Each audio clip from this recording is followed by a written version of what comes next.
እኔ በሰራሁበት ዞን ላይ 3000 ብር ተመድቦ አውቃለሁ for the year 3000 ብር ምን አበል 3000 በአመቱ ምን አይነት ስራ ሰርተ እንግዲህ በጣም ትንሽ ግን ያን ሁኔታ ሪቨርስ አድርገን ጥሩ ስራ የሰራንበት ወይ ነበር።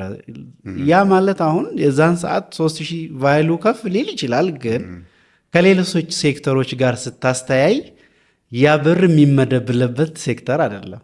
ኖርማሊ ካለው አቅምና ሮል አንጻር ስታይ ስለዚህ ይሄ ነበረ።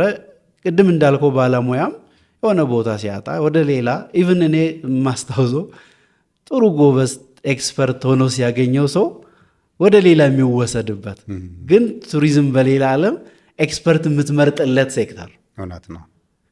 because of so many principles ስለሚፈልግ ሰብ ዳይቨርስ ነው ስለሚፈልግ ከብቃት አንግሉ እንኳን ሰው የተሻለ ሰው ማረማመጃ አድርገ ወደ ሌላ የምትወስድበት ጥሩ ሰው ሆነ ጥሩ ኤክስፐርት ከሆነ ወደ ሌላ ሴክተር ቦታ የምትፈልግበት ወይ የነበረበት ታይም ነው ያሳለፍኩት። ስለዚህ ከዛም አንግል ፎከሱ አነስተኛ እንደሆነ መገለጫዎች ናቸው እንዳልከው እነዚህ